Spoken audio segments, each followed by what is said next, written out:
Don't let your memes be dreams. Just do it. Like, I like it when everybody is fucking suffering. I'm always interested to hear about how worlds are conceptualized because it's always such a... It's something to be proud of, especially for the ones who worked on it. Life is human and it's divine.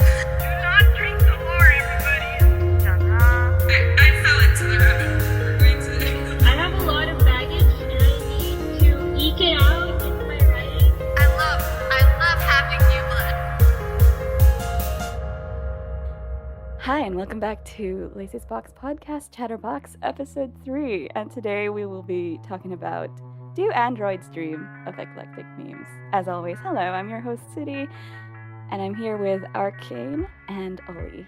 And like our previous episodes, we've switched from, just a normal introduction to introducing ourselves per episode through answering a particular question of the day. But before we do that, I'd also like to introduce our special guest for today's episode. Please say hello to Hannah. Say hi, Hannah. Hi, Hannah. It is. Excellent. Podcasters Anonymous. Yeah. Except introduction with names and everything.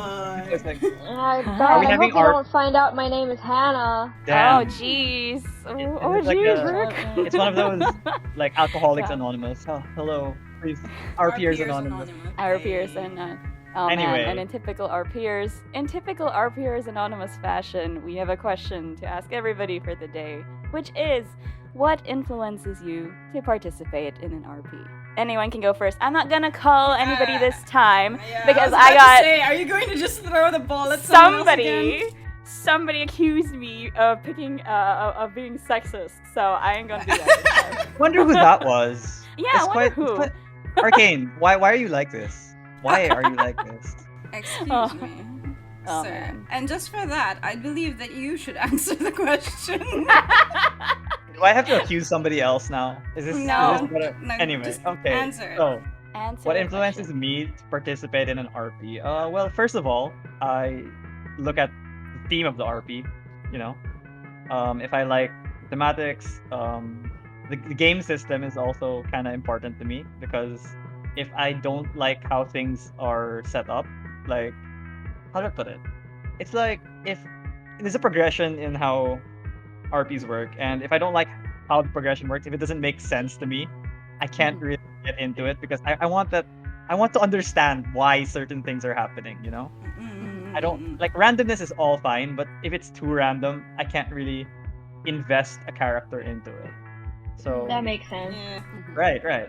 And basically, yeah, I just like to understand the system. I want to know the theme, and if I know certain people are participating, it kind of helps influence that just a little bit more because there's, hey man, I like certain. Hey, I'm not gonna deny that. Okay, I'm not gonna deny that because certain people have certain writing styles that I really enjoy writing with. Yeah. Yeah. So if I know these people are participating, I'm like, oh, that's another. Oops, I kind of want to join, so I can write with these people. Yeah. So there's like a synergy, huh? Like, Yeah, that's one thing. mhm. So for me, that's why I participate in certain RPs. Great. Okay, I'll go next because my answer is Yeah, pretty much because the you forced same. me to answer a question. Do you want me to force you to just answer my question for me or something? Anyway. Please no. Let's not. do that. Let's be kind, yes. guys. Let's be kind. Okay, but pretty much the same. Like I also just like usually pick based on the theme, like genre. I'm big on genre. Like if I'm That's the into word. if- Genre, not theme. Genre.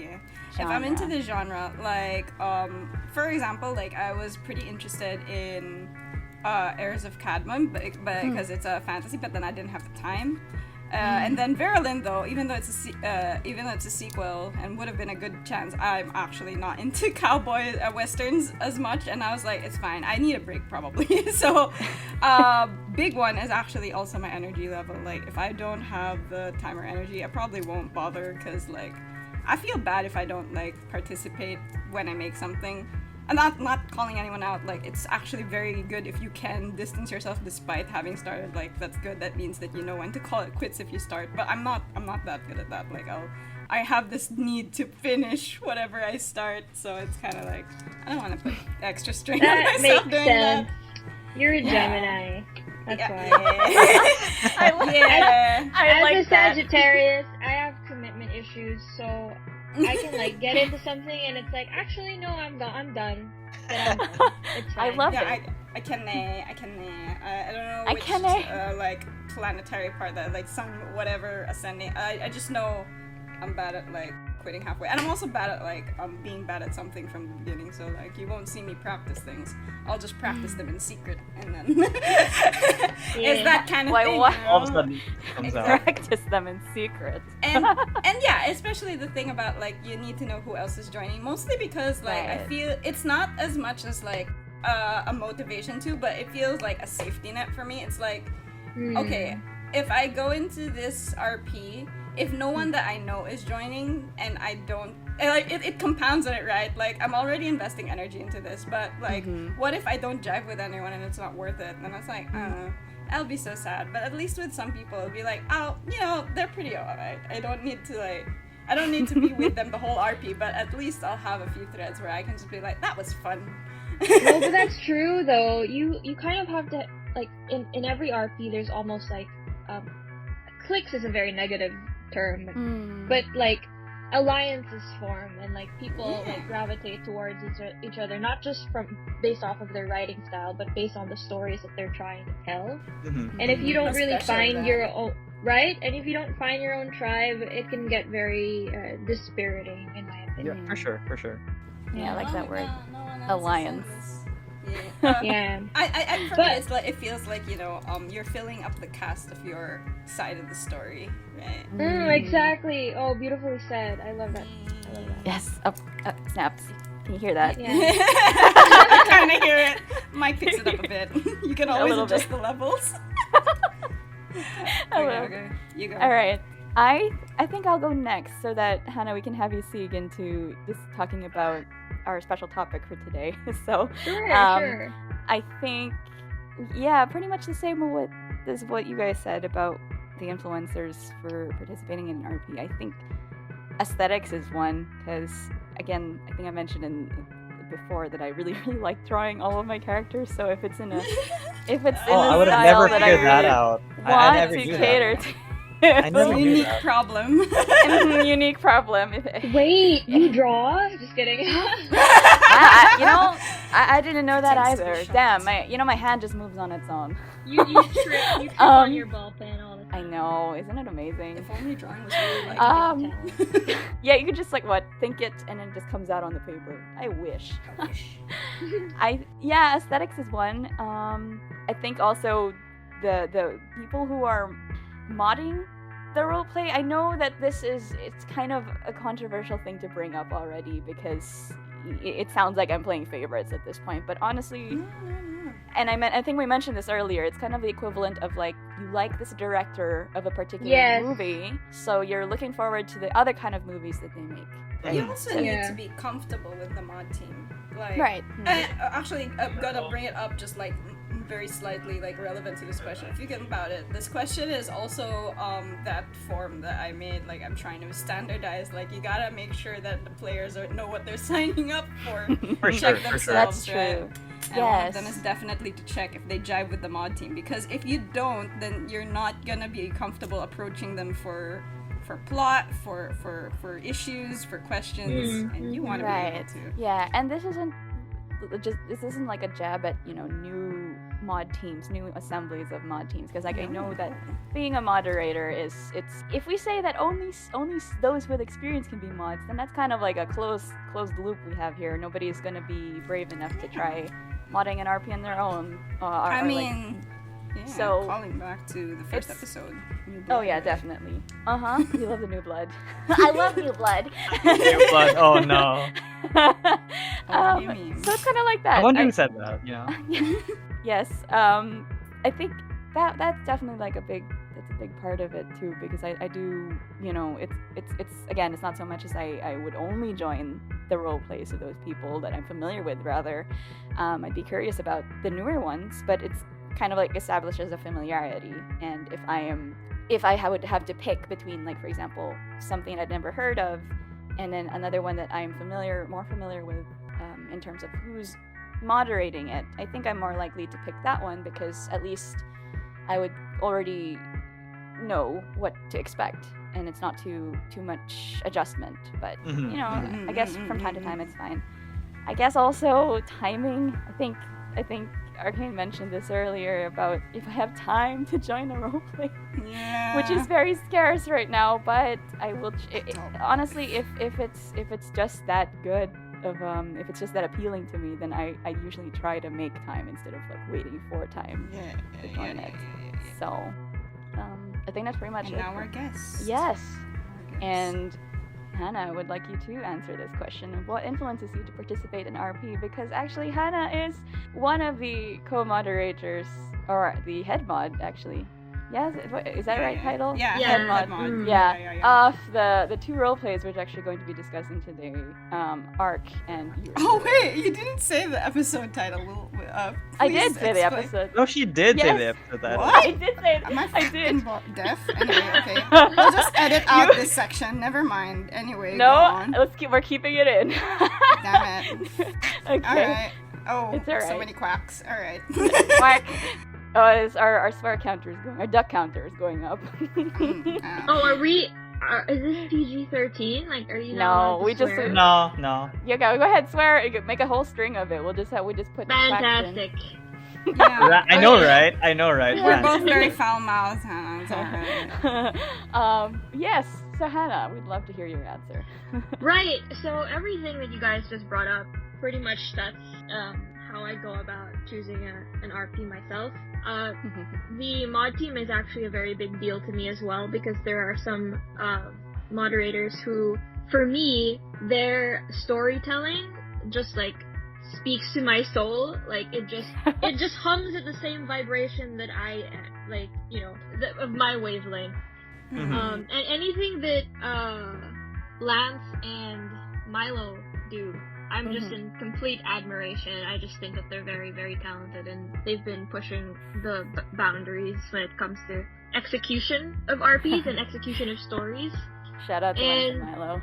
Yeah. I big don't shout know out if they to want. them. I don't know if they want their names like that though. But we'll just like We we'll can- just use. We can, we'll no, we just can use- ask. It's okay. We can ask first, And and if then they edit. don't, We'll yeah, we ask. can. And we can just use sounds to censor. Yeah. You Yeah, know? just Shout out to Blank. Yeah, the, it's just like the creators of Goliath and now Heirs of Virulent. They're Yeah. fantastic. So, Virulent, for example, is completely out of my genre. Like, I'm also not a cowboy fan or Wild Yeah. West or whatever, any of that stuff. But because of who the head moderator is, it's like, I trust that this person will give me a platform to write a story that appeals to me. And that's the other major thing for me when I'm picking a roleplay campaign, is that I need to be able to tell a story with depth and like upheaval. Like I have a lot of baggage and I need to eke it out. Okay. Yeah, so I I don't like really, so I don't enjoy a slice of life that much for that reason. yeah. I like things that really like spark my imagination. I can be a bit picky when it comes to fantasy, because in fantasy scenarios, it kind of encourages everyone to be special, and it removes struggle. Like, there's a risk of that happening. It kind of just removes, like, this sense of powerlessness. Instead, everyone is cool. Like, I like it when everybody is fucking suffering. If everybody's having a hard time, you know? Somebody clip that. Somebody clip that. Yeah, Halfway that'll be the episode. That's going to- picture. Don't worry. I love it when I love everybody it. is fucking No, suffering. but it's... Same. Yeah. It's just... And like, when the problems are bigger than you, it's just... It's great. Like, being able to process that as a writer and as your character, it's really fun. Yeah. Cathartic. man. basically how I do it. Awesome. Catharsis, there. I chase after catharsis. Yeah. Catharsis. Like, I kind of get that. Like, you know, it's so sad. Like you mentioned these creators, but like I remember the creator of Berlin also made LA, and like I really wanted to join LA, but that was the timing aspect. Then I had just my come goodness. from 2 I RPs, love and I was LA. like, I'm so tired. LA was amazing. It was I was like, amazing. that looks fun, but I'm so tired, and I think that time for myself just- because I'm gonna want something. That's right. I just really want to say that I feel like LA perfectly executed factions. in a roleplay. I find that extremely difficult to achieve because you could end up alienating people or like making them feel lost or like what's going on. Like they don't because they feel like it's hard to make sure that they don't feel obligated to follow everybody's story or follow like main story, but they were able to encapsulate these factions and make them feel important without overwhelming them or making them feel like they don't have any stake in the main plot. I loved LA. That's it. Nice. Sorry. That's good. I'm That's sure good. they'd love to hear that if they're listening. I think overall feedback for LA was very positive. It's great. I think so too, yeah. Anyway, okay, I guess we did. It was just- This is everybody. Yeah, no, this is a really great springboard because like you were able to touch on genre and the importance of a Genre? genre. Genre? How do you genre? You were able to. But that being said, you said you were picky about those, Hannah. So I'm actually curious to know why the no, actually, tell me about. And I'm also going to ask Arcane this question because like I know you were also the co-moderator of the of the. Oh yeah, I may be a host, guys, but today I'm actually also a guest. Yes. Forgot to say that, but yeah. Yes. Arcane's our second guest. Forgot to mention that at the start. Guest, but- host, something Guest, like that. host, Host hybrid, you know? Yes. So, or I guess directed at both of you, anybody can answer. Please give a brief synopsis of the two RPs that you both modded. I believe that was Arc and Year Zero. And in terms of genre, because it sounds like you guys are pretty pissed. I love that word. I can't say it properly. Genre? I'm just gonna start.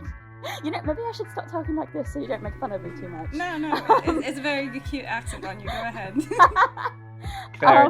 To be fair, City, regardless of what you do, we're gonna make fun of you. So Yeah, that's Fine. true. I mean, nobody's free from the jester. From the bully. From the bully. What was my other question? Yes, I'd love to know. Synopsis. Yes, Synopsis, the synopsis of Yeah. Arc and Year Zero, and the reason you selected because like I would like to say that they are in a utopia dystopia type of universe. So I would like to. I'm really interested to know why you selected this type of theme. I'm not gonna say it anymore. This genre? Okay. this type of theme. Because in my opinion, Oh my God. It's kind of difficult to facilitate this sort of that environment because there's like it puts people in a box and it's kind of hard to try to not make it feel like that. To be fair, So- one of them was literally a box in space. Okay, yeah, that's true. So that is a feat, and that the RP finished, and it seems like it had some positive feedback there. That means it was successful. So yeah, the synopsis and talk about what was going. It's okay. It's okay.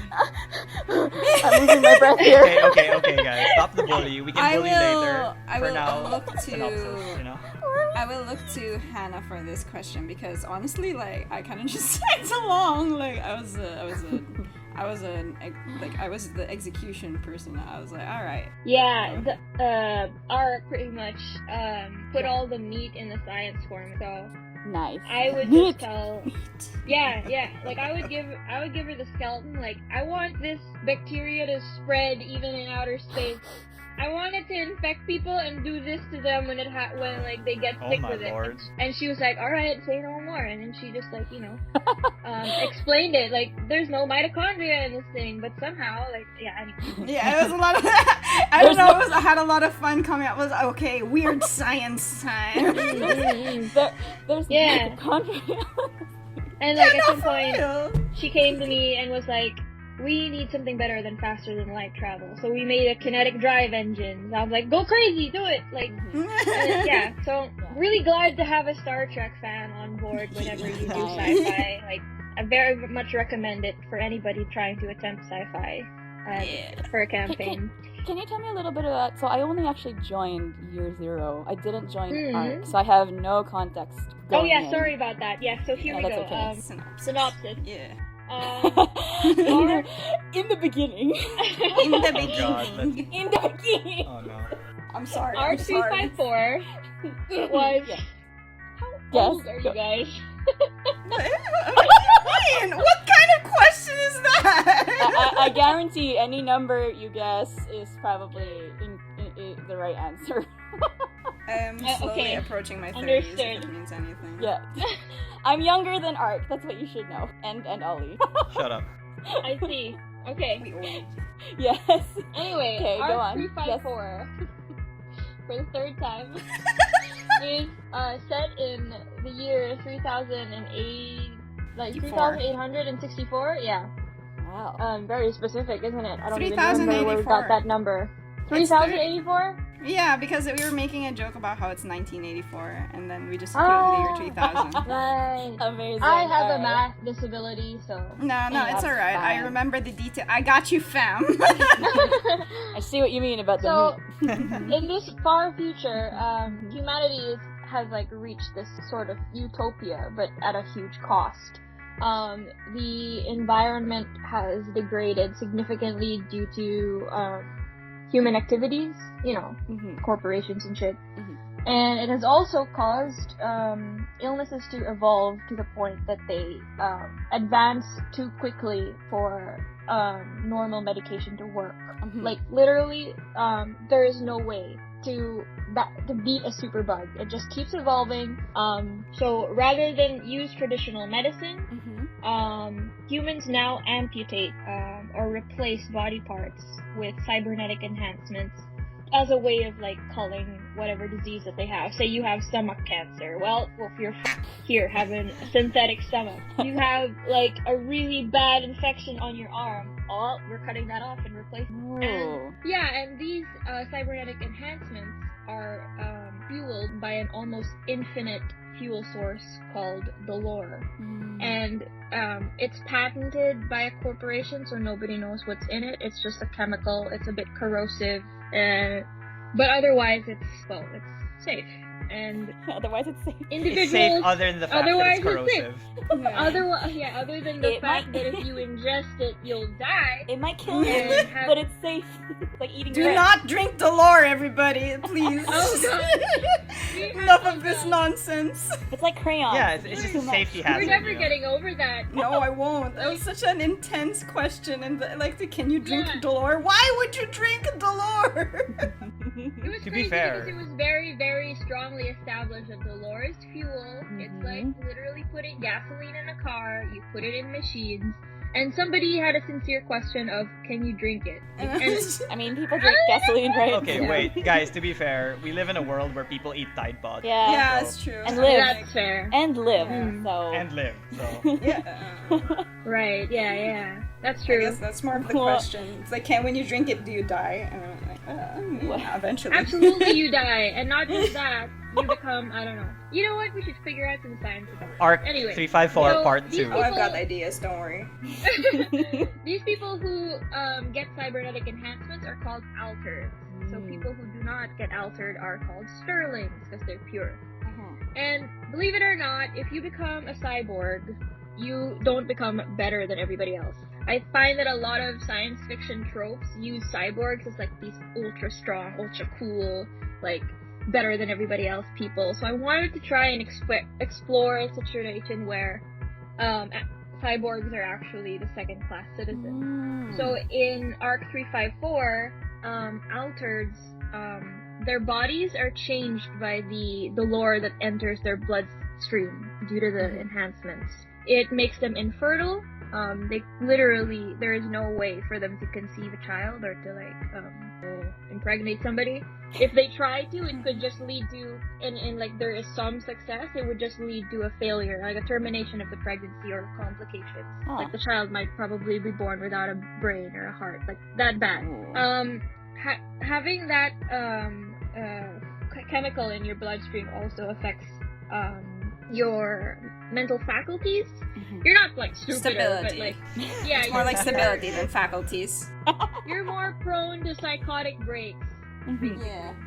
which is why there is a way to like They have kill switches. yeah, They- you have kill switches for Yeah, people, altered persons are all equipped with a certain, device that will knock them out, and Sterlings all are equipped with a kill switch, so any altered person who might freak out in front of them, they can just, Yeah. Oh. Yeah. Okay. Then these altereds and these sterlings all live in separate like communities. Mhm. However, these communities are all like well taken care of. So altereds don't live in like squalor. They live in slightly less beautiful, just like more like utilitarian facilities. Yeah.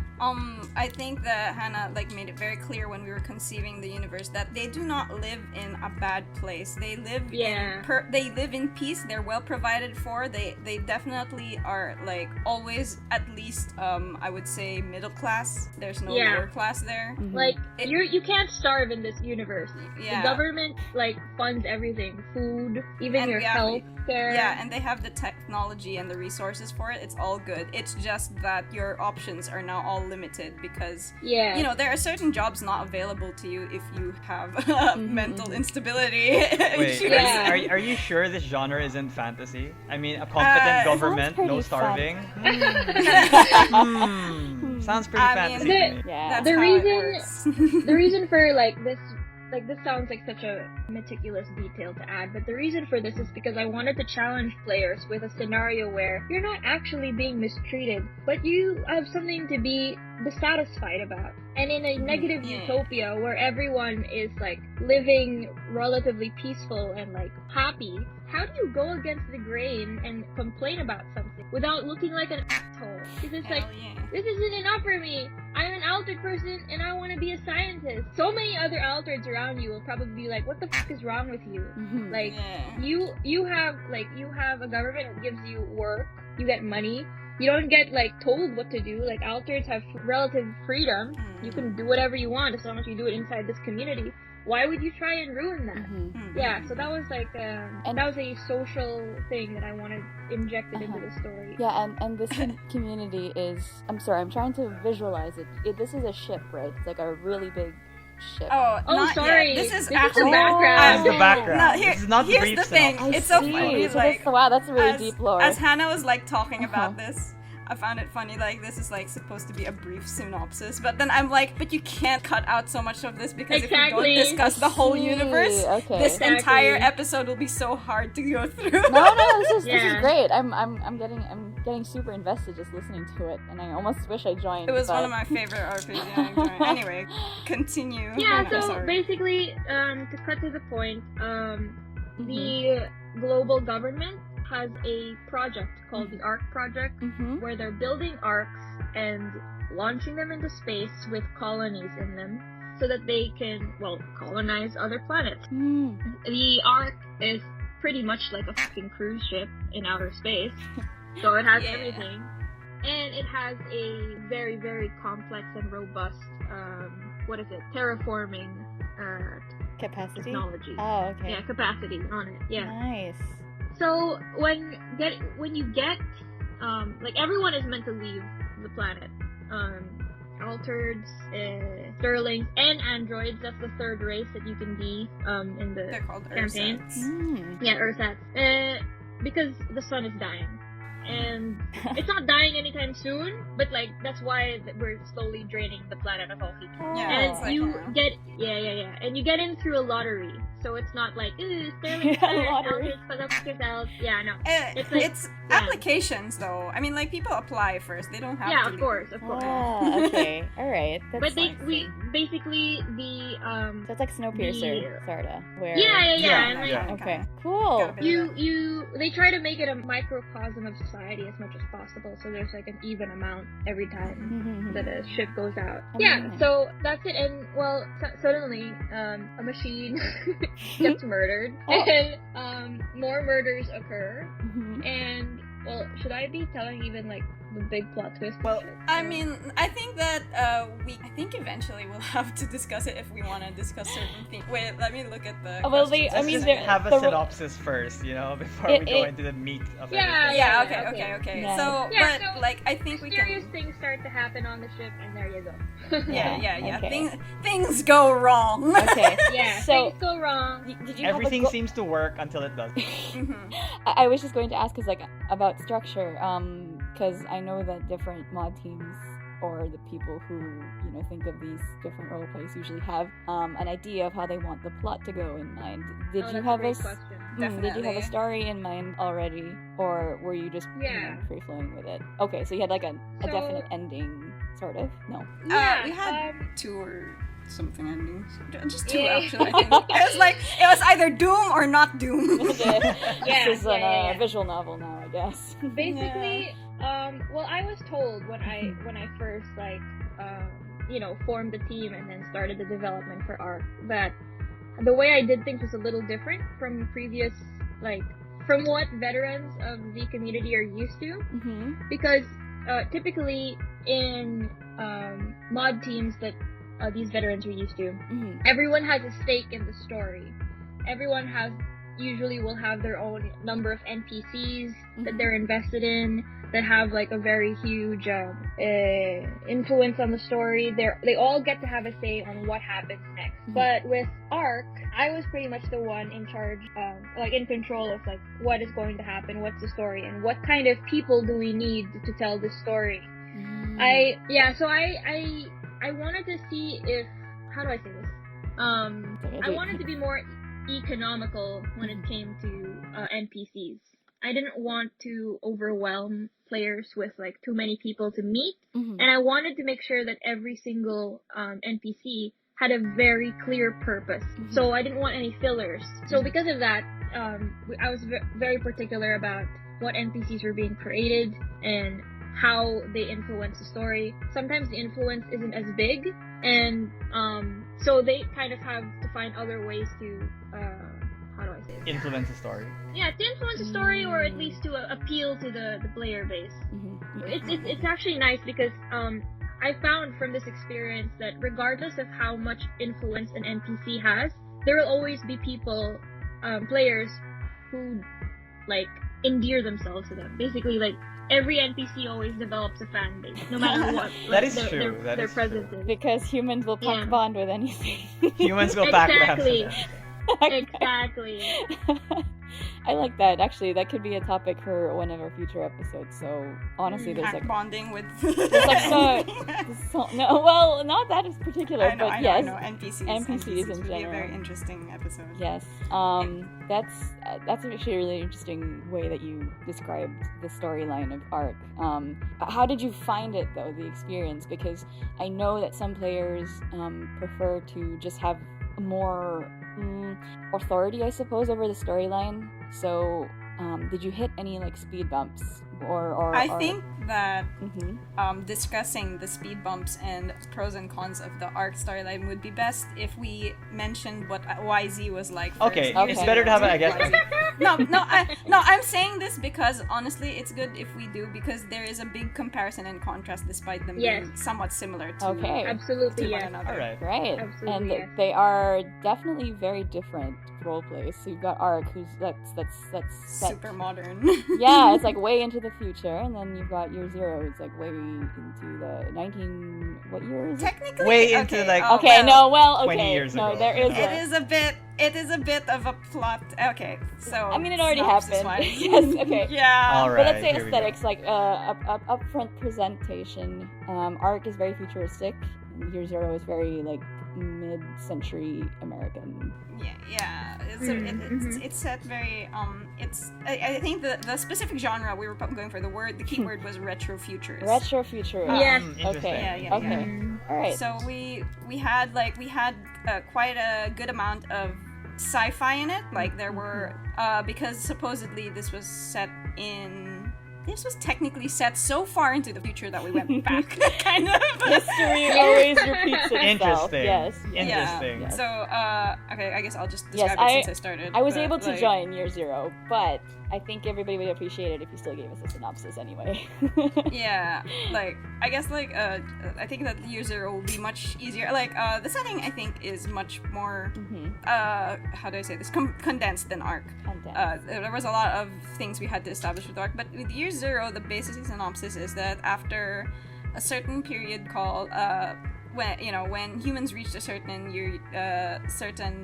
level of civilization, which was like Pax Universe, if I remember correctly, peaceful universe. It was like we had achieved so great an amount of peace that we kind of just wanted to like spread out in the universe already. So we started colonizing other planets but in a very sort of, how do I say this? A little nibbling of civilization. You know, they were not like super advanced because we want them to be able to develop their own culture. You know, like, they start at a certain like safe point where they can like, oh, this is, you know, you can definitely evolve up to this point, but like just be your own thing after that. So Year Zero is set in one of these space colonies on Anaris. And coming from another colony planet called Uras, or a home planet actually. So we're all an alien race called, what were we called again? Oh no. Sarnic? Yeah, it's Sarniac. Sarniac. Oh, Sarniac, yes. You guys said like I'm so sorry. gibberish names. Yeah. Hey, no, these are not gibberish names. Sarniac was... There was a reason we were called Sarniac, though I can't remember. Yeah, I totally forgot. okay. I forgot everything. That's No, fine. I can check the notes, but like Urus and Anaris are based on Ursula Le Guin's The Dispossessed, which is a book that I read. I just come in here and Hannah's like asking like, hey, can you give me, what do we name this thing? I was like, oh, we can name it after the twin planets in the sci-fi novel. So it is sci-fi. Okay. Yeah, So I'm just kind of into ripped that off stuff. something, but nobody really knew about it. Hey, Yeah, all art is stolen, okay? That is true. Yeah, to a certain level. Amen. Amen. And it's not stealing it though. It's like inspired and like you know, you can like, we weren't like hiding it. You could ask us why did you name it this? And here on the podcast we're saying, oh, because we like Ursula. It's an homage. Yeah, it's an homage. I mean, okay, here's the funny thing. Just like a little like a little fun fact. Hannah's one of the big story elements that Hannah wanted to incorporate. It was like, this is a very big much the ones who walk away from Omelas. Is that the full title? I can't remember. I did not know that I was also written by Ursula Le Guin until like, I don't know, a year or two. Yeah, I remember it was so this funny. one now. I was like, oh, that's also Ursula Le Guin. I'm Great. dumb. I'm dumb. So we basically, Oh man. we basically created a love letter to her in Yeah. the form of a story. Very Yes. nice. That's beautiful. Wow. And nice. I didn't know. Is this a I made a love Why? letter to somebody, and I didn't know it was a love letter, but we made one, you know? Yeah. Aww. And- This is why we're a good team. Yeah. Honestly, yeah.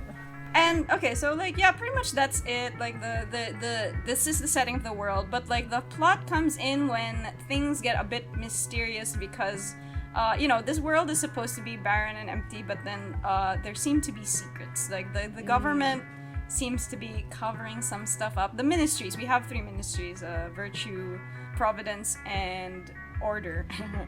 So yeah, it's pretty much that. You don't laugh, but yeah. I didn't laugh. I made a sound. Okay, so I think that's pretty much like that. It is much easier to do the base story of Year Zero because you just imagine, about the 1940s, like Europe American kind of thing going on with a little bit more technology, and everyone's perfect. You know, that's the big thing. Everyone's perfect. Like society is like, everyone's like beautiful, white. White. And, like, Wow. Yeah, like, let's face it, everyone was white. It was Okay. it was white bread as hell because, you know, this is a bit into the metafiction of it already. Like the way we describe the race, it's very like obviously racist because there are no black people, but like we'll get into that for thematics another time. All right. Everyone was white, beautiful, tall, you know, very amazing looking. It was very how do I say this? Cookie cutter in a way. And that's the sus part, isn't it? Yeah, it's the sus. It's like, why is everything so perfect? Yes. Well, we are in a peaceful society, that's why. Nothing, Sure, there's sure. No war and bossing, so. Pay no Yeah, attention no to the problem. shady underground government stuff going on behind the scenes. Where it's Yeah, perfect. It's exactly. perfect. Well, the world is Nothing perfect. really wrong. Exactly. That is precisely it. Oh Okay, my- so, Yeah, that wait, so, yeah. Keep going. no, sorry, what was your question before, like, we had to mention YZ again, because we needed to answer that before answering your The question? sidetrack is real. I think I was just basically interested to know how you navigated the plot for both of these, because it's an interesting concept, this dystopic, utopian sort of setting, and I know that wasn't explicitly mentioned by you guys, but I got a hint of it in Year Zero, like, yeah, everything's perfect, unless... Unless... Here's what I'll say. Mm-hmm. With Arc, I was testing a lot of waters to try different things. Mm-hmm. When it came to like execution of a campaign. Mm-hmm. With Year Zero, I doubled down on a lot of things. Like I pushed the envelope even more. Mm-hmm. I wanted, because like with Arc, I was like, hey Arc, what if we gave them limitations and see what they do with it? Mm-hmm. And then people flourished, and I was like, what if we make them sad and see what they do with it? And you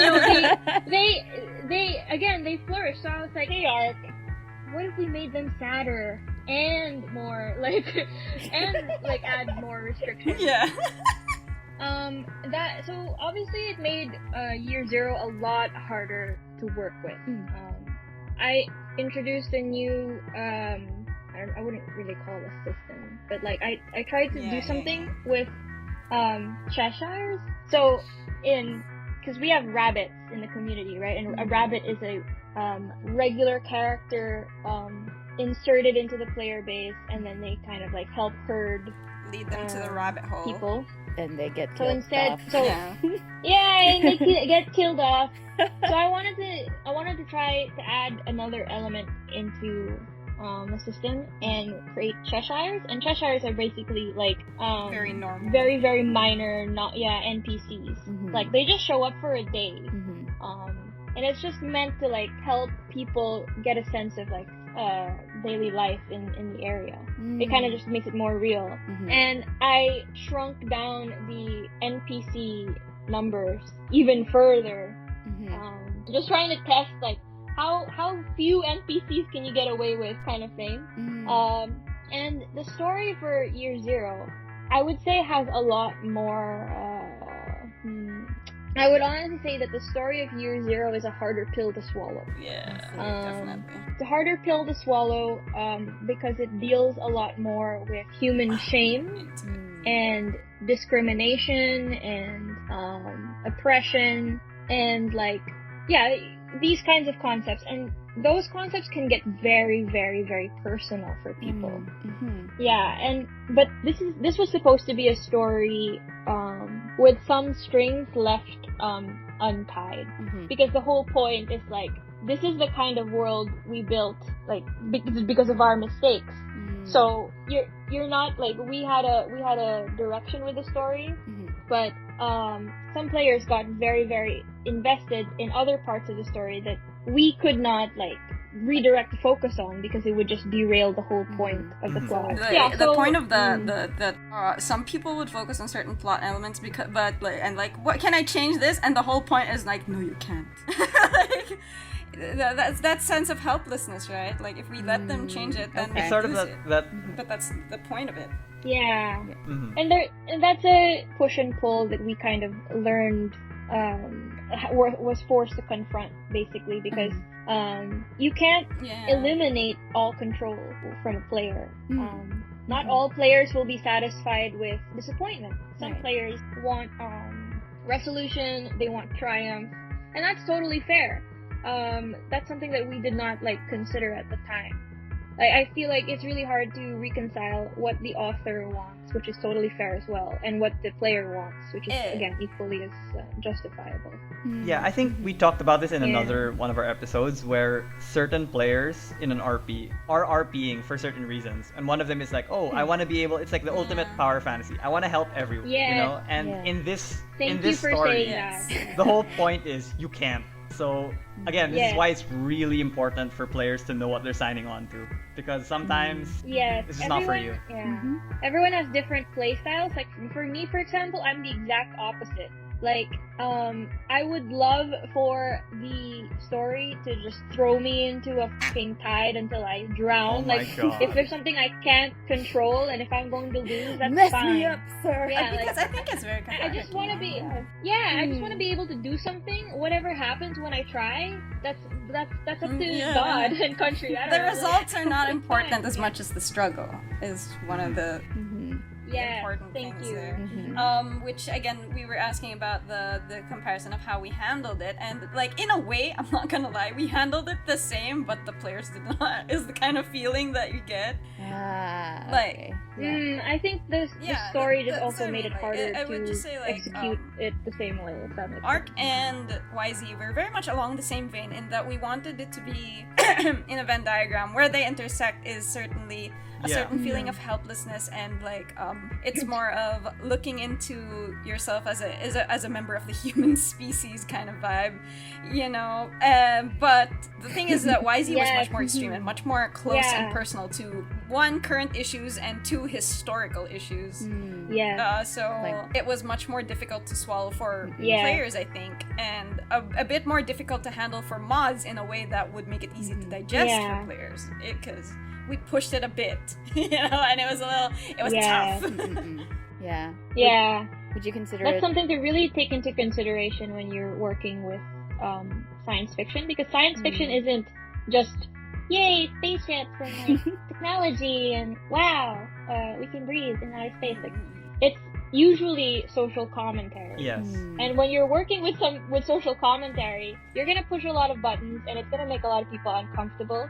You have to make sure that players are able to, I guess, say what they want, and then like be as flexible as possible, or at least set expectations. I wanted to just interject and say that there is a pre-RP survey that just came out for Heirs of Virulent, and I think it was the perfect way to kind of feel out the pulse of the player base, because a lot of the questions were like, what is important to you when you're telling your character's story? Right. Do you need to win? Like, it actually straight up asks you, do you need to have a win? Or are you okay with losing? And I think that's an important question to ask players way before the RP starts. Right. It's like the I think equivalent. yeah. It's like the equivalent of a session 0 when you have tabletop. So you set the expectations, and I think this is something that it's understandable that this was difficult to navigate for Arc in year 0, because I know that these It was things, a learning experience. these things were only recently developed, and because you've had those experiences,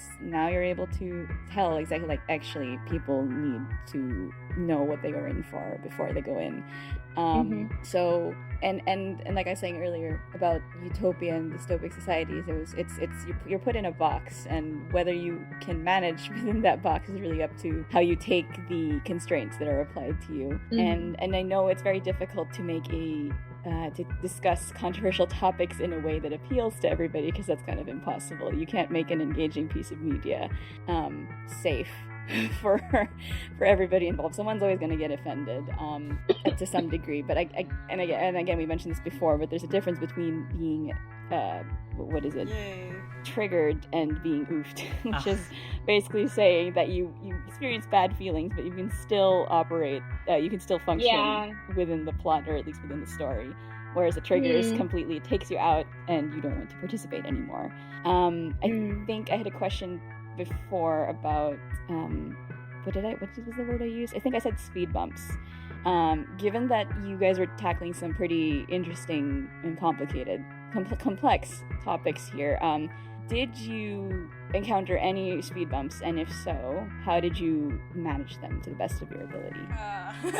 Okay. you have something to speed say, bumps Arc? and how did we manage? There were many speed bumps. One of which is honestly, probably real life. I mean, like, Of course, the everlasting problem. It was okay. Like, I'm not gonna lie, and like, Hannah, if you don't want me to mention this here, you can just like tell me and we can cut it out. But like, the thing is that Hannah had a lot going on in life to the point that they were very like, it was very difficult for them to participate in any of the modding at a certain point. Okay. And so that's kind of risky. In like a roleplay that relies on moderation. Not just moderation, but like the thing is that Hannah was the key vision, and sure. as well as like pretty much me and Hannah did a lot of talking about the vision. We did tell the mod team quite a lot about it, but like, you know, it was our genre, it was our jams, you know, so we understood it the best.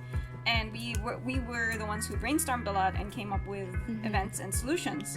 But at a certain point, Hannah was just like having a very difficult time being available for that. So a lot of it fell on me. And like at that moment, it was very difficult to manage because suddenly I was Yeah. kind of like manhandling this private RP on my own. And we had a skeleton team. That's the other thing. Funny thing about that was like we wanted to, we don't want to have too many mods this time. Yeah. Let's just like keep it small because the plot is big, but like the execution is small. We only have 4 NPCs. We only have a few events, and we're like, we can get assistants to help mod events, which is like, fine in an ideal world, but like The plot twist happened outside of the RP. Yeah, exactly. The real life plot. The real life plot twist was that one of our mods became the head mod became a little unavailable. Very the other mods unavailable. were like, oh, I'm not that available. Yeah, and then I was just like. Turns to Sarah and Samsara, like, and then they were just like, "Can you guys help, please?" Like, we need When life gives you lemons, you start begging your friends for help. Yeah, and they were just like, they were like, rolls up sleeves, I got you, fam. And like, we really had to rely on them to help with the execution. But even with that, to a certain point, because, and like compound that with the issue of, as we said, it was a very difficult plot for players to swallow. It just became extra hard because it was like suddenly we're getting people coming in left and right. It's like, can't I do this? And like, or like, what about this is happening? Can I do that? And then we were like, 1, no. 2, you can do this, but do it this way.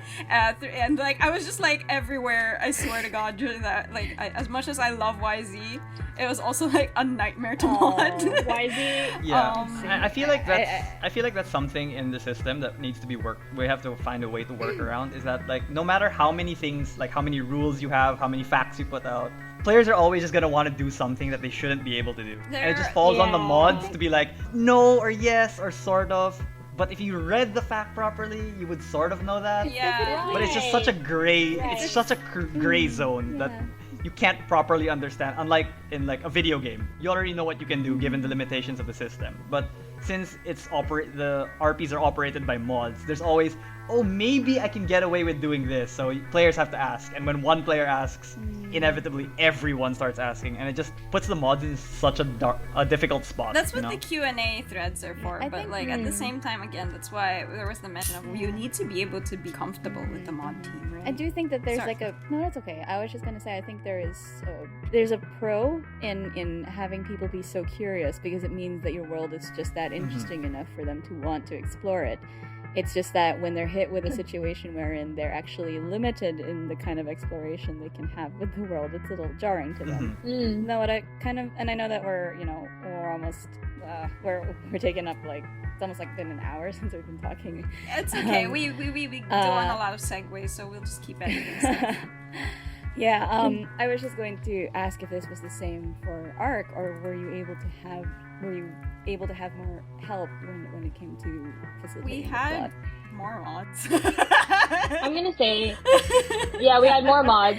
Okay. But in general, I'm gonna say that between those 2 kids, Arc is the favorite child. I'm sorry. Okay. No, don't be sorry. It's a great child. No, year 0 is that very problematic child that you're still proud of, Like you had put me through so much. I don't even know if I'm proud. I'm pretty like proud of our YZ in the sense that I think we stuck to our guns.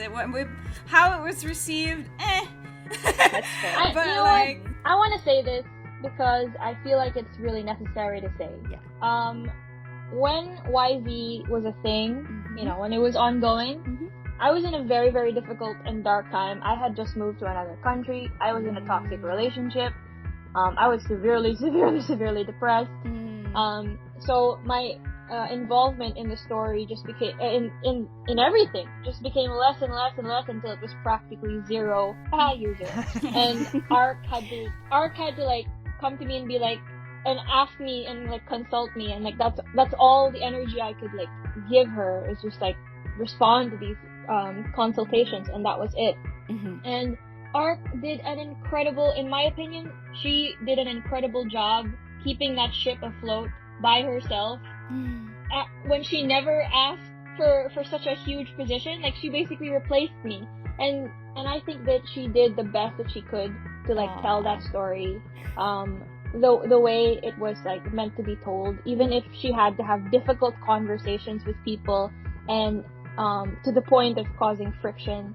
I honestly think that yeah, she did a great job, and I feel really bad about the backlash that came from YZ and how so much of it is on her shoulders, all because she was saving it for me. You know, all because she was working so hard to take care of it for me. And I want to say that because I'm so tired. You're gonna make her amazing tear job. up. She's gonna cry. I hope you cry. Anyway, she did an amazing job. I mean, I don't know about crying, but I'll give you a little ASMR too. Great. She's a wonderful storyteller, and she really salvaged what I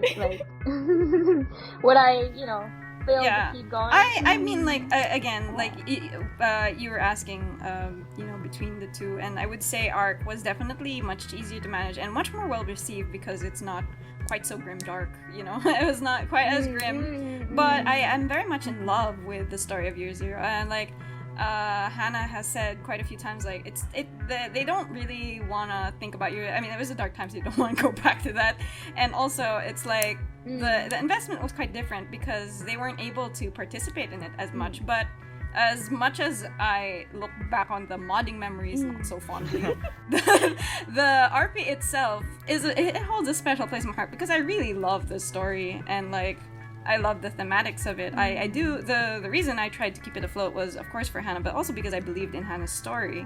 I very much loved it. Like I remember telling my mom about it because I was like telling her all about just explaining what RP is to her and what I had been working on. And when she heard the story of Year Zero, she was really amazed. She's like, "That sounds so cool!" And I was explaining the plot twist, and I was just like, "Oh, kind of thing." Aw, nice. Because I do think that it is a very interesting story, and I think it is very thought-provoking, and it's very fun to come up with stories within that setting. But again, it is hard to deal with. I am super happy to. Yeah, there are some people who still love it to this day. Like, I know that there are people who just really enjoyed the universe and the whole concept, the themes, and everything, and that they still like it. And when I hear about that, it's like, oh, well, that's great. Good for you. I mean, it wasn't that bad, but you know what I mean? Like, because of our experience as mods, it's just one of those things, It is what it is, and if you liked it, you liked it. If you didn't like it, you didn't like it. But it's something to be proud of, especially for the mods who worked on it. And no matter how the players received it, thank you. Applause. That's the fruit of hard labor, man. So just even if you didn't like it, appreciate the hard work. Just be grateful. There are people in the back working to make something for you. I mean, exactly. No, I would really watch the way. Like, it's really important to watch the way we talk about what we like or dislike about a certain RP, because at the end of the day, that was blood, sweat, and tears. For sure. And I feel like some people out there. Wait. Damn it. Anyway. No, I just think if anyone heard me say this, they'd probably be like, "Well, Hannah, you've complained about RPs and you didn't sound very friendly." No, it's okay. I don't know. You're allowed to complain. I did my best to sound friendly. But like, complaining is allowed. Just like you need to be as cordial as you can be, but like, of course, sometimes you'll lose that moment. I mean, but like, no one's perfect. At the end of the day, you gotta be, you as long as you admit that it's like, oh, I didn't mean to hurt your feelings, kind of thing. Yeah, for sure. It's a dialogue. It's not. There's a difference between. We're not a complaint box. I think that's. Yeah. There's just a difference between like criticizing the story and criticizing execution. I feel like execution has less to do with like something personal or something creative and more to do with. Although I think, as a side comment though. Go ahead. Okay. No, go. Finish first. Oh no, I just wanted to say, like, as a side comment, it's just that I think that's like one of the dangers of having a small, tight-knit community in an RP setting is because the moment an RP does something, somebody can make a comment about it, and no matter what happens, the moderators will see it, regardless. And they will around. If it like even if you don't see the comment, you're gonna hear from somebody else who's a friend of the person who made that comment that they said this, and I find it's very dangerous again because like the instant reception can be useful, but not everyone's always gonna be polite. Not everyone's 100% every day, so you can't always make the best comment or sound the friendliest or. It's very dangerous, especially when it's an ongoing RP, because if a review comes out like, oh, I didn't like this, you're like, oh, should I change it? But what's this gonna do with my story? How is it gonna affect my storytelling or whatever, my plan? It's just a very difficult thing. Unlike, for example, a video game, you only get the review after the game has been made. Nothing can be changed, regardless if you like it or not. Right. With an RP, it's like when you're ongoing, it's so dangerous, you know.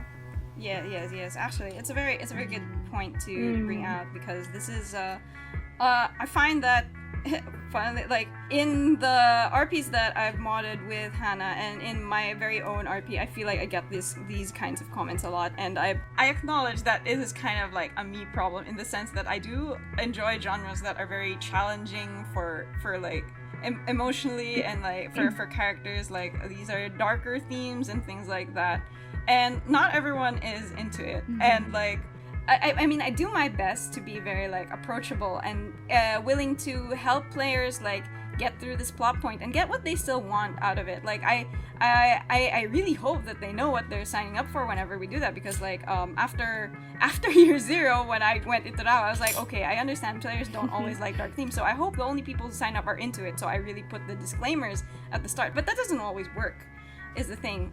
We did hear quite a bit of feedback, and I'm so sorry, like, this is just, you know, I'm not gonna go fully into it, but like, we did hear feedback in Rahu as well, that like some people were like, why didn't this just become a private RP? Not everyone wants this. And I was like, well, I'm sorry, I just thought I wanted to invite everybody into it. So I was like, so from there, that's why Myths and Mythos ended up becoming private, because I was like, okay, not everyone's into like all these dark themes, and I want to make an Eldritch horror. That's definitely not gonna be like, Just imagine. I love myths and People were just like, oh, why wasn't Raku private RP? Then why did you sign up for it?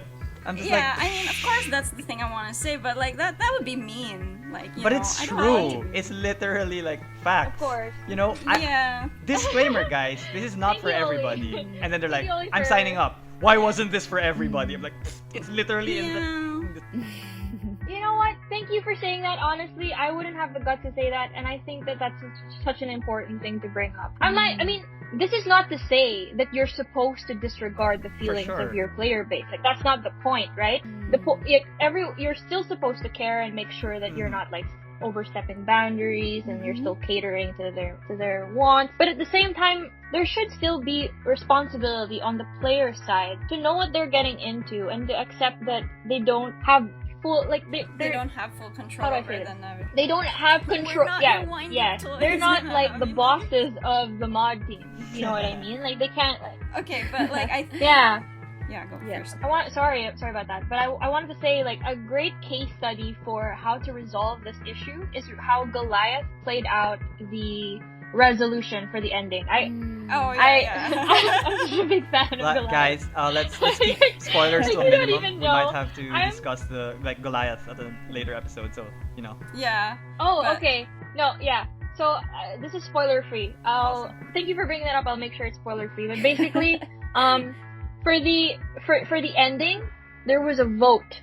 Like, not just a vote, but like it was a vote. I do remember. Okay, it was a vote. Yeah. So basically, majority would it wasn't simply just majority rules, but more like there were several factors in the resolution that you could vote for. So in the end, whether you're on this side or that side, some parts of what you want will still happen as long as you invest all your that's like really points cool, into actually. it. So say people who want ending A, they each have this number of votes. People who want ending B, they have each this number of votes. So 10 points per person, for example.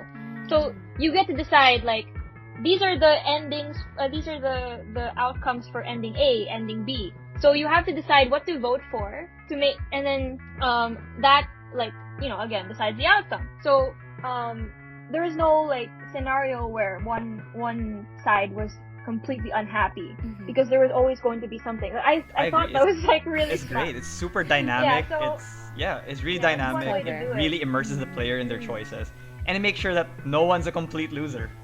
Okay, that sounds bad. No one is a. Yeah, no. That's like, like, No one. yeah, everyone's a bit of a winner. I you mean, know? it's technically true. Yeah, I think for it's sure. even a bit realistic A bit of because a if way. you're just one person, Yeah, that's how and- much you can invest as a human being. Right. And if you're like, I'm Yeah, gonna yeah, pool yeah. all my resources Yeah, and on this one outcome, I like there it. It's you also go. not being The like chances are so perfectionist. much You know, higher. not everyone gets exactly what they want, even if you invest in it. That is the realism really we're works well. we're there. into Yeah. a little bit of realism. What was that? That sound though. Yeah, but even then, even then, friction is. I would say that there is really no way to completely eliminate friction. Oh, for sure. Because for even sure. with Yeah. a system that beautiful, there was still like shit that I mean, went down. that's just people And I- being people. You know. Yeah. I was going to mention earlier, the thing about and relating to this as well, the thing about players having feedback and like a certain amount of player accountability is that I think that more of the issue is not as much. Well, no, I mean, like, of course there is quite a bit, but it's not as much an issue about, like, making sure players are fully accountable, but also that they are well informed. There's always feedback about, and, like, there is a rising amount of, like, making sure players know what they're getting into more and more, because I think it just influences player decisions. Like, we have talked about it in the admin team, like, making sure players know what they're getting into, like, in terms of mental health. Like, are they ready to be this invested? Are they ready for this amount of emotional, like, being driven back and forth, like this emotional ping pong of sorts? And like you were mentioning that in was it Cadman, Virulent, or something, where it's like, what do you want to get out of the plot? And then like in everything that I've been part of, that I'm trying to encourage the checklist at the start, like, am I comfortable with these themes? Am I like, these are things that we want the players to get into. Precisely because we do want to have that kind of dialogue with them. We want everyone to feel like they win, you know. We don't want you to feel like you lose. Like, you can like make your characters. Unless you're into that feeling No, but of loss. that is still the then win. That's what I maybe- mean. Like, if you want your character to totally despair, then you win. And like, this is perfect RP for you. Like, this is the great art. Like, I mean, like, if you want your character to go through the grinder, you would join something like YZ. You would join something like Arc. You would join something like Raku, because these are very challenging. Your character will not come out pure, moral, scot-free kind of thing, because these are very difficult times. So it's a good RP, but like, it is only a good RP if you know that's what you're getting into. And that's why nowadays I feel like, it's the same thing about trigger warnings, right? If you know what you're getting into, then you can tell whether it's time to step out or not, or even to participate at all. Dude, I love, like, side note, like, I feel like trigger warnings are like a love note for me. Like, there's certain things I'm just like, oh, there's a trigger warning. I was like, oh, okay, I can deal with this, I can deal with that. There's the red flag. I'm passing on this one. It's just like, thank you so much for doing that. Like, And sometimes, I'm not gonna lie, like- funny thing is, sometimes the trigger warnings, like, are also what entice you. It's like, trigger warning, murder. Oh, yes! like, I'm this here is for gonna happen. murder. Yes, let's go. Yeah.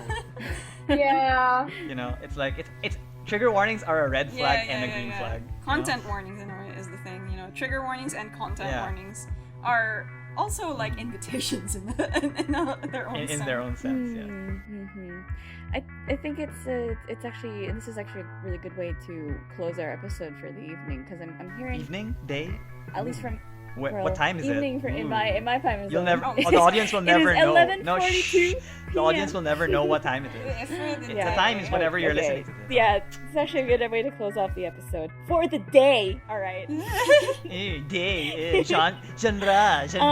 No, no, because I think, well, at least from what I'm gathering is that people are definitely always gonna say something, regardless of if it's good or bad. There's always gonna be some sort of feedback, and I guess there's just the discipline to whether you'd like to act on it or otherwise. But what Ollie was saying earlier is a good point about how it's a little risky, it's a little dangerous, because all of this is taking place in a closed community, and it's very easy for information to go around. And because RP is an ongoing process, there's still chances for it to be manipulated by public opinion. And I think what makes it also a bit scary for player base is that it's a piece of media that you can't easily leave, in comparison to like watching a movie or reading a book or playing a game. Especially in this time. You can't exactly just put it down when you get tired or when you don't get invested in it anymore, or when something bothers you about it. And if there are things that are you could. That's already like dropping out. But if you've got sort of investment in the story and you'd still like to be engaged in it, I think that's when you have to discern whether you really want to leave or if there's still some elements that are keeping you there. But what feels like what some people try to do is because they really, really want to stay and they know that they can influence the plot in a certain way. Of course, they're going to try to, push for it, and that's where the disputes come up. So that being said, I'm just wondering, Hannah and Arc, about given this experience that you guys had modding both Arc and YZ, which were a challenge, but a welcome challenge that you have overcome. Congratulations. Do you feel that this sort of this type of roleplay is feasible? Otherwise, do you have any takeaways for people who want to try this sort of more story-centric kind of plot and something that has a little bit more limitations than what people are used to? Is it feasible or Yeah, okay. So I would say that it is feasible. It's just very not necessarily difficult, but complex. Because with science fiction and apocalyptic scenarios as genres, they're very easy to cheapen. Because many of the tropes have already been overdone. Robots are evil. Nature is taking over. Disease has turned people into zombies. People suck. They're aliens. If you notice, none of these things are many of these disasters are actually things beyond our control. But with Arc and YZ, I really wanted to center on a theme of everything is our fault. Accountable. We did this. If anything is going to destroy the human race, yeah, it's us. And so when working with genres like this, I really recommend stepping out of stereotypes and rather but not simply pushing to be unique, but instead ask yourself what is a problem in mankind, in the human condition that I want to magnify down to the microscopic level and take apart by the atoms, Yeah.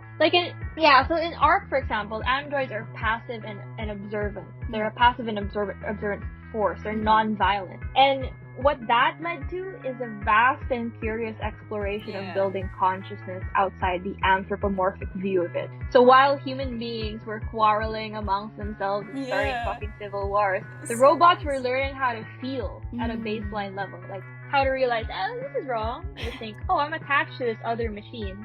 And to this human. I don't know why, but I am. Players and did I that hope on they their own don't too. die. Very proud of So, really, facilitate any events where the androids were just flourishing while the humans had their drama. It was beautiful. It was honestly beautiful. Yeah.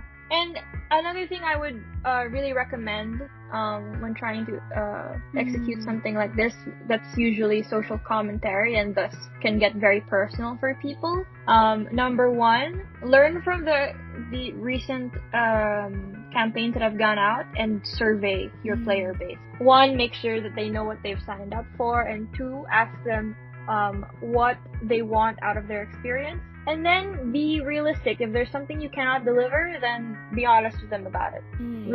It's important to have a lot more communication in that regard way before the roleplay starts, because if you do it in the middle, it's so hard. Because that's what happened with YZ. There were things that players wanted, but it was already near the end, and it's I'm sorry. As much as you have valid points and valid wants and desires, if I pander to this, if I try and fulfill this everything we've written before will this be request so half-hearted. It's it's something we don't have room for anymore. And then that becomes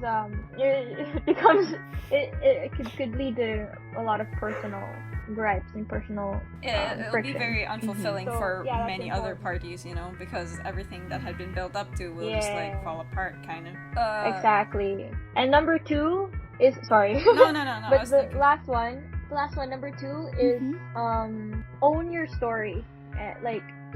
Don't have faith in it, believe in it, really dig through it so that you make sure that the experience is as fulfilling to you as it is for your players. Because one thing that happened to me is that it drained me dry. I love these stories, but then seeing how they were received and the stressful process of moderating it. At the end of the day, I just felt numb. I was well, I'm glad this is over. Everyone's gonna miss this, but I won't. it's important to yeah. Actually, I have another third point. I'm so sorry. Go, But, please. I'm listening. Okay, no, I a third and a fourth. Go. The third point is I think it's important, not just for this genre, but for all genres, to really experiment with the volume of information you feed players. And this isn't to say that there is a wrong or right when it comes to that, but an effective way to communicate, right? Yeah. Like, Based on your intention, you know? Yeah, because every player has a different way of consuming information based on their attention span, their personal like preference, or even like their availability, like if they're too busy. And I've always been wondering like how much world building should you make to the point where it's too saturated and there's not enough room for the players to create things for themselves. Like if you try to answer every single question before players can ask or fill in the blank, then what are they doing? You just plop the player in to something. It's not a sandbox anymore, basically.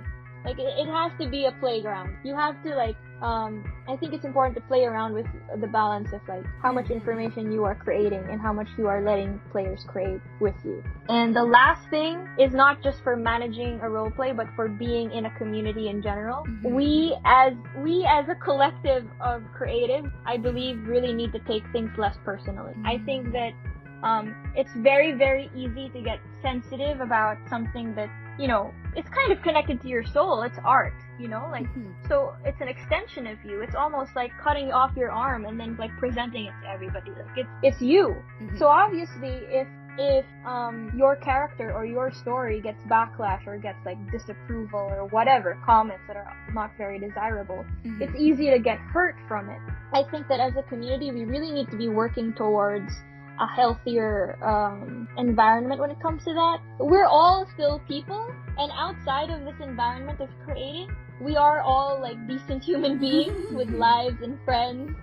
We need to remember that, I think. Like, we need to go back to that, like, original where it's like, hey, you know, like, I think that's another important thing, so that we don't start creating cliques in the community or start like isolating members of the community, like, because like I don't like this creator, so I will not participate in anything that they're in, or I will not participate in anything they mod, you know, like, part of. Yeah, like, you have every right to choose where to go based off of your comfort level, but I think that if we let that run rampant without any regulation, then some people will just get left out completely, and that's not fair. So yeah, I think it's important to also work on the health of the community alongside improving execution of RP. I think it's important that you bring up the last point, because it's very much related to apocalypse genre and, like, you know, things that handle difficult themes. I know that funnily enough, I feel like we haven't delved as much on the sci-fi aspect, even though the episode was part of it, but I think it's very much linked to it as well, because sci-fi quite often does deal with very humanistic properties. Like, sci-fi does bring out a lot of question when A is possible, what will you do with it, kind of thing, right? Right. Exactly. So it still does tie into it, even though it wasn't said before. I'll just say it here, even though it's like, I don't know, 10, 15 minutes to the end. It's fine. But like, no, but yeah, that's what we said earlier. Sci-fi isn't just like, ooh, future, space, outer space, technology. It's usually like, why did this technology happen? What happened in society that led to this, you know, creation? And what do we do with it? And who are you? And, like, you know, not who are you, but like, who's your character? And what do they represent in this society kind of vibe? You're very much, it's very much a fun thing to explore. Yeah. And everyone will handle it differently. Allowing myself a small, again, anecdotes, because that's me. Yeah, that's like, I remember a very satisfying in-character confrontation. Don't worry, not player confrontation. That oh my god, I know what you're gonna talk about. Okay,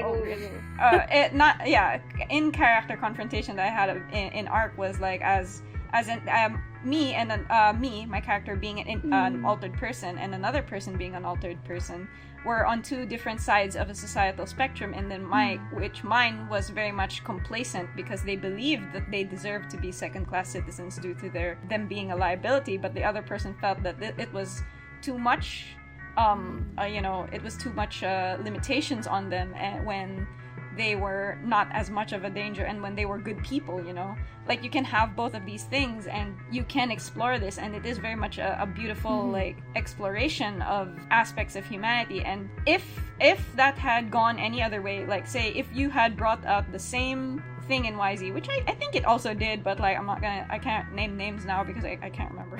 But like if you bring out things like this in YZ, let's say, I think it's just a little bit harder to swallow because it's much closer, right? So bring in that last part that Hannah had mentioned, where it needs to be an understanding about separation of character from player, and like being able to let one another flourish is very important, because you want to be able to explore various things without having to be like limited because you had explored something very difficult. I appreciate very much players who explore difficult themes whenever these things happen. Like, I'm very intrigued when people would come up with like, oh, can I say, I'm trying to think, like, the weird stories, like, oh, there was a journalist, let's say there was a journalist in YZ who wanted to like very much champion certain like plot points that they wanted to inflict change. And I was like, I really want you to like continue to do that, because the struggle in such a conformist society is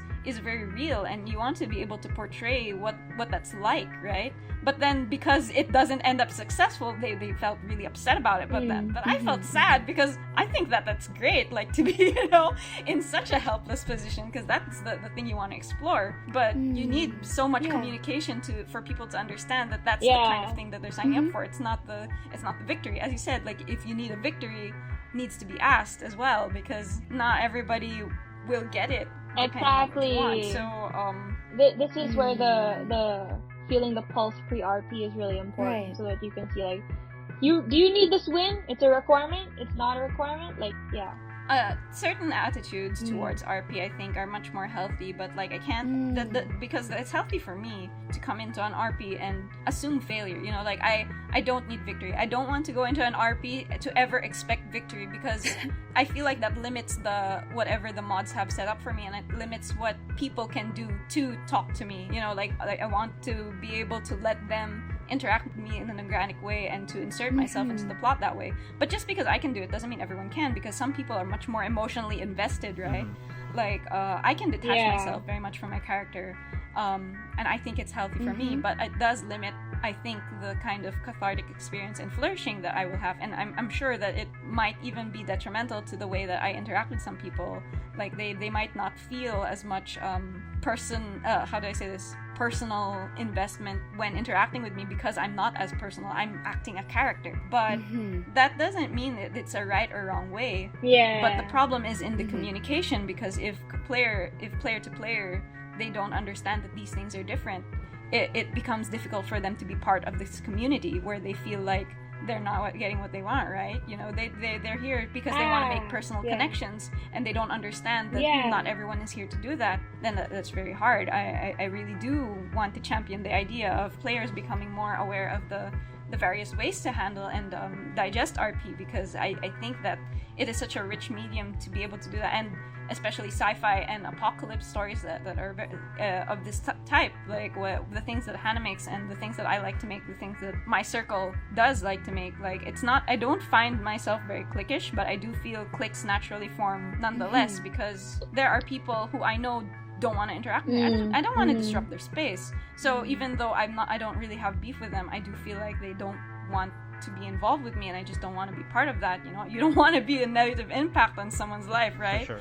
So as much communication. This all circles back to that, like, this all circles back to fostering a healthy community, like, socially. Because, like, for me, for example, there used to be people that I wanted to, like, avoid writing with, but I would never, like, I wouldn't want them to feel like they have to avoid me. Yeah, exactly. Like, whether it's their fault that I'm upset with them, that's not anybody else's problem. You know what I mean? Like, I wouldn't want them to not join certain RPs. I wouldn't want to have to boycott anything that's theirs. Like, they're still people, and they probably still love their parents. Yeah, and they're probably good girlfriends or boyfriends. You know what I'm saying? Honestly, like, These people, like maybe they fucked up with me, but they're nice people to somebody else. It's fine.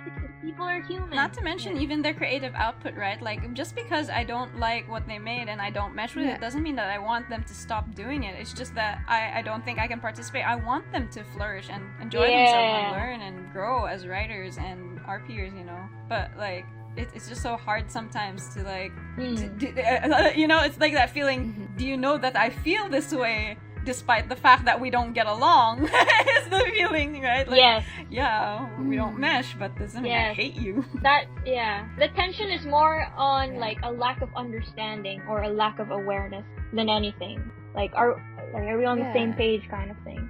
And this might seem unrelated to sci-fi and apocalypse, but like I said, like, this type of universe is such a sensitive, like, environment to be in. It's so much. The more technology we have, the more it's about being human. Oh my god. But if you notice, a lot of the iconic, like, movies about like science fiction movies and books, it's really about the human condition, because that's it. Like, what happens when everything is just automated? What happens when everything is perfect? You're left to like, think you know? about yourself and your friends and stuff like that. All right, guys, we're getting a bit in deep for this topic, you know? Just a bit. It always ends up in existential crisis at some point. That is true. That's what we're into. I love it. I love it. That's nothing beats this shit. Yeah. Yeah. What I'm hearing is that it's just, there's like a certain degree of tact that's just that's encouraged to facilitate in any sort of RP engagement. Otherwise, and it's kind of like that.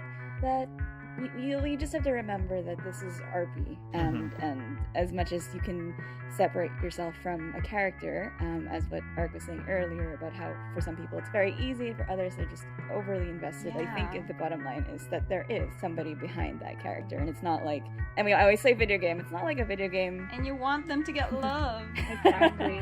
And there is a person who generated this character that exists in the fictional universe, but who is thoroughly, probably invested in that character. So of course they would be affected by things that happen to them, which is why it's a little tricky when certain when their freedom is a little bit compromised, even in that fictional space. So I think, you know, basic etiquette is warranted, but that's a given. And it sounds like there's a lot of importance that's placed on the people who are actually moderating these things. And in terms of the community, actually, excellent segue to our next episode. Hopefully, if this is possible, we actually do plan to try to have a discussion with the administrative team of Lacie's Box, because you've got your moderators handling each individual RP, and then for the entire community, it is actually being handled by a team as well. And if there's anything that I'm taking away from the discussion that we had, is that the moderator team is a significant part of getting the RP to run as smoothly as possible. So if that can translate into the community itself, the administrative team is an important part of getting the community to function within together as a whole. as a cohesive what is it, like cog in the machine? Didn't no, someone not say quite. like a many-armed thing that just like developed on its own? I think something like that. But that's stay tuned for the next episode. Hopefully we'll be able to have that on the agenda. But Ark and Hannah, do you have any closing remarks for this to close up? I do believe that androids deem of eclectic memes. I think that is the answer to this episode's question. Hannah, any closing thoughts? Would you like to give a shout out to anyone in particular? Yeah. Oh my god. Too much pressure suddenly. Shit. Hold on. Where'd that? Shout out to God, and I'd like to thank God and also Jesus. Jesus son by name. Anyway. No, but like, sure, I'll give a shout out to Sarah for being awesome, because she's like one of my favorite writers of all time. Wow. Sarah's gonna be like listening to this episode, and then it's just gonna be like blown away by a random segment at the end. Like, excuse me. Shout out to Sarah for being a G. Shout out to shout out to Miwa. It's okay. That's alright. Shout out to Reese. Shout out to who else? Yeah, that's it. Awesome. Shout out, For, yeah. that's All it right. for now. All Shout right. out to my mom and my dog. And your But dog. my closing remark is, if you are interested Mhm. in science fiction and apocalyptic scenarios, Hit me up. Hit me up. Hit me up. hit me. One, hit me up. Slide into my Oh DM. god, Number it's two, so fun. read a lot of stuff. Get curious. Curious. Get curious. Yeah, because all that technology always comes with a price. Yeah, Yeah, we're slowly about- hurtling into that Excellent. era already anyway, so you might as Yeah. well. Think about the social cost. Aw. Yeah, that's it. Oh. Quick, Let's It's have getting quick, deep, end yeah. before it Let's gets end the deeper. episode before we We're cry. Oh shit! Yeah. Shout out to It's that Samsara, you can say that. Oh yeah. She will definitely hear that. She yeah. will definitely. Yeah, Samsara. Yes. Okay. She will definitely. All right. Well, thank you, Hannah. It was excellent to have you on the podcast today. And you know, if there's an opportunity in the future, maybe we can bring you back. Yeah, I could be like a semi-regular Yeah. guest if you'd like. Yeah, you know, we just like love talking about these things. Yeah. That will be excellent. So many different topics that you guys have opened up here. But thank you again for joining us. And I believe that concludes our episode for the night. Again, I keep saying the night because it's night It's here. okay, Sorry you about know, that. whenever you end an episode, you And can again- say it like good night, and we start good morning, so it feels like a whole day has passed. Good night, good morning, good day, good riddance. I mean, you know, some people sometimes. Sayonara. Sayonara. But yes, we will try to get the administrative team to come on here, hopefully for episode 4. Otherwise, we'll I think thought of. that we were just gonna have a review of their questions, because like it's gonna be really We'll hard we'll picking we'll one talk person about out that of the off, admin off the True. podcast, Okay. You know. Okay. We'll figure out how to. Alright. Yes. Yeah. We'll figure out how to do this. But anyway, stay tuned for the next episode, and thank you very much for joining us on Lacie's Box Chatterbox. This has been episode 3. Do androids dream of eclectic memes? And yes, that's Thank what you. they do. Thank you, and have a good rest of your day, good evening, good Yes. night, good day, good night. Sayonara.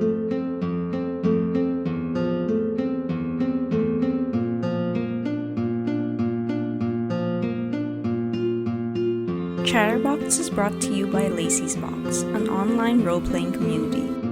Music by Damien Draw, sound editing by me, Arcane Halo, and CittiSparks. Today's episode was episode 3, Do Androids Dream of Eclectic Memes? If you like this show and want to hear more, you can find it at Lacie's Box on YouTube. For more information on Lacie's Box, go to our Facebook page at facebook.com/Lacie's Box.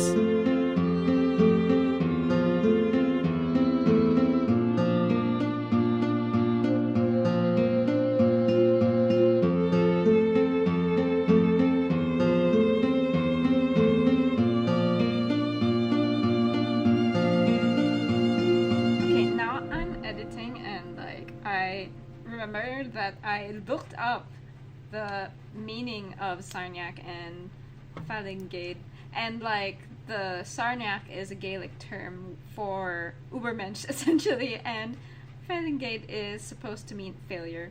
Okay, that's all by Fun Facts.